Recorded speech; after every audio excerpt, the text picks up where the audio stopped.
안녕하십니까. 맨눈으로 세상의 흐름 읽어드리는 와이타임스 정세 분석의 주북일입니다. 푸틴의 러시아가 우크라이나를 침공하면서 유럽 전역은 물론이고 전 세계를 위협하고 있는 가운데 이 앙겔라 메르켈 전 독일 총리가 퇴임한 지 석 달여 만에 그동안 칭송받던 무티 리더십, 그러니까 엄마 리더십이 아니라 부정적 재평가로 전 세계 언론에 다시 등장을 했습니다.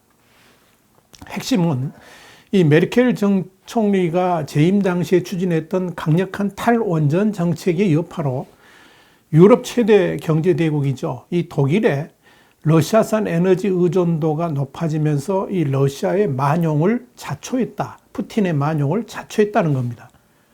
더불어서 러시아가 유럽의 에너지 안보를 인질로 삼으면서 이 독일 같은 유럽 국가들이 러시아의 횡포에 제대로 대응도 하지 못했고 이 우크라이나 사태 이후에도 대러시아 제재에 적극적으로 동참하지 못하고 있다는 겁니다. 미국의 경제 전문 매체인 CNBC는 지난 14일 이 푸틴의 전쟁과 메르켈 유산의 재평가 이런 제목의 기사에서 이 러시아의 우크라이나 침공은 유창한 러시아어로 모스크바하고 에너지 동맹을 맺어왔던 메르켈식 독일 정치에 극적인 변화가 일어나고 있다. 그러면서 올라프 숄츠 신임 총리는 메르켈이 추구했던 대외 경제 정책의 핵심을 확고하게 거부하고 있다. 이렇게 보도를 했습니다. 이에 관해서 독일 싱크탱크의 마셜 펀드의 야콥 키르케고르 선임 연구원은 CNBC에 이런 말을 했습니다. 독일의 대외 정책이 러시아가 안정지향적인 행위자가 아니라 공격적인 제국주의자 세력이라는데 기반을 두는 쪽으로 변화했다. 그러면서 이런 관점에서 지난 2월 노르드스트림 2 사업 승인 절차를 중단한 것이다. 이렇게 평가를 했습니다. CNBC는 그러면서 파리 비즈니스 스쿨의 알베르토 알레마노 교수의 말을 인용해서 이 메르켈 전 총리는 블라디미르 푸틴 대통령과 지나치게 상호 의존 관계를 구축함으로써 유럽 전체와 나토, 그러니까 북대서양 조약기구를 약화시켰다 그랬습니다. 그러면서 숄츠 총리도 처음에는 이 메르켈의 정책을 존중하려고 했지만 러시아의 본성을 깨닫고 이를 전면 재검토하기 시작했다. 이렇게 전했습니다. 영국의 유력지인 더 타임스도 지난 3일 메르켈의 레가시는 망가졌다는 칼럼을 통해서 이 러시아의 우크라이나 침공으로 메르켈의 유산은 망가졌다 그러면서 계속해서 푸틴과 손잡기를 고집한 건 2차 세계대전 이후 최악의 지정학적 계산 착오다 이렇게 평가를 했습니다. 더 타임스는 이어서 이 독일이 스스로 이 온자력 발전소를 폐쇄하고 모스크바의 에너지에 전적으로 의존하는 걸 보면서 푸틴은 속으로 음흉한 미소를 지었을 것이다 그러면서 이렇게 독일이 철저하게 러시아에 의존하는 메르켈주의가 푸틴을 대담하게 만들었고 또 메르켈에 의해서 모스크바의 금고가 가득해지면서 푸틴에게 유럽을 만만하게 보도록 만들었다. 이것이 바로 더 타임스의 평가입니다. 실제로 독일은 이 가스의 55%, 석탄의 45%, 석유의 40%를 러시아에 의존하고 있습니다. 전체 공급원 대비 비율도 러시아가 가장 높습니다. AFP 통신도 3월 12일 러시아의 침공으로 메르켈의 유산에 먹구름이 들였다 그러면서 유일하게 푸틴을 설득해 분쟁 해결을 주도하던 메르켈은 우크라이나에 러시아의 폭탄이 떨어진 뒤부터 독일을 취약하게 만든 장본인으로 떠올랐다 그랬습니다. 그러면서 AF통신은 이 노르드스트림 2는 러시아 제재 국면에서 독일을 무력하게 만들었다 이렇게 썼습니다. 또한 독일의 보수 일간지인 디벨트도 이 우크라이나 사태와 관련해서 독일과 유럽이 지난 며칠간 겪은 일은 전제 군주와의 조약을 통해 평화와 자유를 보장하려던 메르켈 내각의 정책이 완전히 틀렸다는 것을 입증한다 그러면서 이 푸틴과 대땅 정책을 추진하고 에너지 사업 계약과 조약에 정권을 묶어두려 했던 메르켈의 시도는 이제 완전한 실수라는 평가를 피하지 못하게 됐다. 이렇게 주장을 했습니다. 독일의 지트 도이체 짜이퉁도 메르켈은 러시아하고의 긴밀한 경제적 유대를 모색하려는 열망으로 이 독일의 러시아산 에너지 의존도를 높인 책임을 져야 된다 그랬습니다. 그러면서 끔찍한 실수다 이렇게 썼습니다. 미국의 월스트리트저널도 모든 전쟁은 지도자의 평판을 단번에 뒤집는다 그러면서 메르켈은 이제 푸틴의 위험성을 심각하게 간과하고 나토의 방위력에 기여하지 않은 지도자가 됐다, 이렇게 지적을 했습니다. 이 독일의 메르켈 전 총리는 왜 이렇게 이 독일의 에너지 정책을 러시아의 의존도를 높이는 쪽으로 펼치게 됐을까요? 사실 이 러시아산 가스에 대한 독일의 높은 의존도는 게라르트 슈레더 전 총리 시절부터 유지해온 탈원전 정책과 연관이 깊습니다. 이와 관련해서 파이낸셜 타임스는 1986년 소련의 체르노빌 원전 사고를 계기로 독일이 원전과 거리를 두기 시작했다, 이렇게 보도를 했습니다. 여기에 과학자 출신인 메르켈이 집권하면서 탈원전 정책은 더욱 강화됐고요. 특히 2011년 일본의 후쿠시마 원전 사고 이후에 원자로를 점진적으로 폐쇄하는 방향으로 돌아섰습니다. 메르켈은 탈원전 정책을 통해서 부족한 에너지를 보충하기 위해서 이 러시아의 가스에 의존하기 시작을 했습니다. 그래서 2012년부터 노르드 스트림 2 프로젝트를 추진하게 된 겁니다.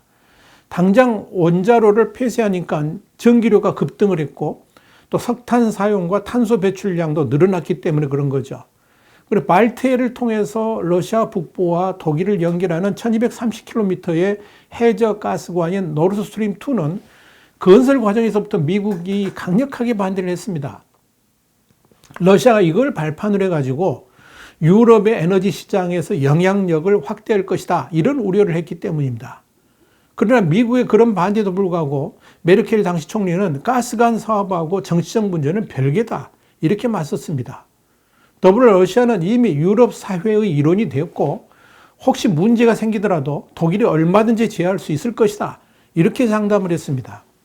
메르켈 총리가 이렇게 강력하게 노르드 스트림 2의 추진을 밀어붙이니까 미국의 조 바이든 행정부는 이 독일과의 외교 관계를 고려해가지고 결국 2021년 7월 러시아의 에너지 우위를 견제하기 위해 협력한다, 이런 조건 하에 건설을 합의하게 된 겁니다. 그러나 미국의 우려는 적중했습니다. 이 러시아가 에너지를 무기로 유럽 사회를 좌지우지하려고 했고 더더구나 우크라이나를 침공했음에도 러시아의 발목 잡힌 유럽 사회가 제대로 대러시아 제재도 못하는 상황으로 전개가 된 겁니다. 자, 이런 이유 때문에 독일이 에너지 안정 수급을 위해서 러시아의 영혼을 팔았다, 이런 비판이 나오고 있는 겁니다. 결국 이 독일의 숄츠 총리는 노드스트림 2의 가스관 사업 승인 절차를 지난 2월 22일 중단했습니다. 러시아가 이 우크라이나 동부 돈바스 지역 친러시아 분리주의 세력의 독립을 인정하고 이 지역에 군을 투입하기로 한 데 대한 조치였습니다. 그럼에도 독일은 당장 이 러시아로부터의 에너지 수입이 없으면 문제가 생기기 때문에 독일은 3월 7일 미국이 주도하는 러시아산 가스, 석유 수입 금지 요구를 거절했습니다. 에너지를 제외한 제재에는 적극 동참하겠다는 거죠. 원인은 역시 메르켈이 무리하게 밀어붙인 탈원전 때문입니다. 이 러시아의 에너지 보급이 없이는 독일이 생존하기 어렵게 지금 상황이 만들어져 있기 때문에 그런 겁니다. 실제로 독일은 무기 수출 불가 원칙을 바꿔서 우크라이나에 대전차 무기와 지대공 미사일 등 이런 살상용 무기를 제공하고 또 자국 국방력 증강에 의한 1000억 유로, 그러니까 한 137조 7천억 원 정도를 투입하기로 했습니다만은 그럼에도 불구하고 에너지 제재는 선을 그었습니다. 숄츠 총리는 유럽의 난방, 이동, 전력, 산업을 위한 에너지를 러시아 외 다른 방식으로 확보할 수 없다 그러면서 곤혹스러움을 드러냈습니다. 이미 독일의 전기료는 세계에서 가장 비쌉니다. 킬로와트 아워당 31.94센트, 한 440원쯤 되는데요. 한국의 3배 이상입니다. 그런데 이 러시아산 천연가스 공급까지 중단된다면 전기료의 추가 상승은 불보듯 뻔합니다. 그래서 독일 주간지인 슈피겔은 자국 에너지 공급업체 RWE 자료를 인용해가지고 러시아산 천연가스 공급이 끊기면 수주일 정도의 짧은 시간밖에 견디지 못할 것이다, 이렇게 보도를 한 겁니다. 이렇게 지나치게 러시아에 의존하도록 만든 메르켈의 에너지 정책 때문에 지금 독일이 진퇴양난에 빠져 있는 겁니다. 그래서 영국의 더 타임스가 푸틴의 우크라이나 침공으로 인해서 노드스트림 2 가스관은 이미 망했고 메르켈의 레거시 역시 마찬가지로 망했다 그러면서 메르켈 총리가 푸틴과 계속해서 손을 잡기로 고집했던 것은 시대적 망상으로 기록될 것이다, 이렇게 매섭게 비판했던 겁니다. 영국의 파이낸셜 타임스도 독일의 딜레마는 메르켈이 러시아를 대안으로 삼아서 적극 주도한 탈원전 정책의 결과다 그랬습니다. 그러면서 푸틴에게 독일의 탈핵 정책은 절대적인 횡재였다라고 썼습니다. 파이낸셜 타임스는 이어서 러시아에 대한 EU의 과도한 에너지 의존이 대러시아 공동전선의 약한 고리로 부각됐다 그러면서 16년에 걸쳐서 글로벌 리더십을 발휘한 지도자 메르켈의 소신과 철학이 역설적으로 현재의 지정학적 질서와 정면으로 부딪힌다 이렇게 말을 했습니다. 메르켈 전 총리와 함께 지금의 사태를 만든 장본인 중에 한 사람으로 꼽히는 사람이 메르켈의 전임자이면서 탈원전을 추진했던 3인당의 게르하르트 슈레더 총리입니다. 아내가 한국 사람이어서 유명하죠. 슈레더는 독일에서 사실상 처음으로 탈원전을 시행에 옮겼고 러시아로부터의 가스 도입을 위해서 노르드스트림 1 프로젝트를 시작했던 인물입니다.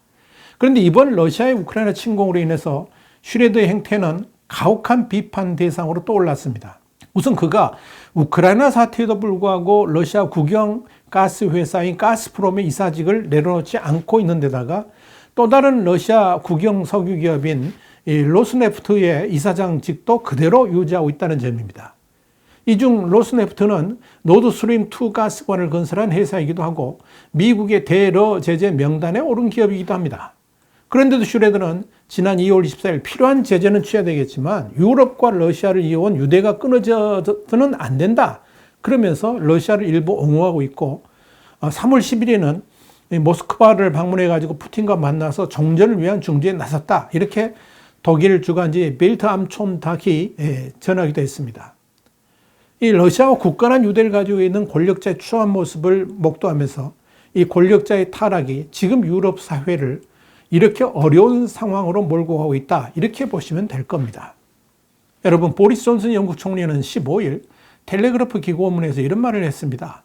서방 국가들이 경제적으로 푸틴에게 의존하는 한 그는 이를 최대한 이용할 것이라 그러면서 세계가 러시아 석유와 가스 의존에서 벗어난다면 푸틴 대통령의 돈줄을 끊고 그를 무너뜨릴 수 있다. 이렇게 강조를 했습니다. 그러면서 존슨 총리는 2014년 푸틴이 크롬반도를 병합했을 때 서방 국가들은 끔찍한 실수를 했다 그랬습니다. 뭐냐? 푸틴이 우크라이나를 공격해서 영토 상당 부분을 가져갔는데도 그대로 뒀을 뿐만 아니라 오히려 경제 관계를 강화했다. 이렇게 지적을 했습니다. 존슨 총리는 또 기자들에게 푸틴은 서방 국가들을 러시아 가스와 석유에 빠져들기 위한 마약상 같다 그랬습니다. 그러면서 러시아의 가스와 석유 의존을 끊는 것은 고통스러운 일임에도 이건 받아들여야 된다. 이렇게 말을 했습니다. 이런 흐름은 이제 EU에서도 나타나고 있습니다. 유럽연합이 2027년까지 러시아산 화석 연료로부터 독립하는 방안을 추진하기로 했기 때문에 그렇습니다. 그동안 러시아에 너무 중독되어 있다가 이제서야 그 미몽에서 깨어나면서 제정신을 차리고 있다. 이렇게 보시면 될 겁니다. 이런 관점에서 푸틴은 이 우크라이나에서의 전쟁 승패와 관계없이 앞으로 러시아 경제를 완전히 무너뜨리는 계기를 만든 인물로 역사에 기록될 것으로 보입니다. 사실 러시아는 광대한 탄화수소 자원을 갖고 있지만 그 밖에는 가진 것이 아무것도 없기 때문에 그렇습니다. 와이타임스 정세분석이었습니다. 다음 시간에 다시 뵙겠습니다. 감사합니다.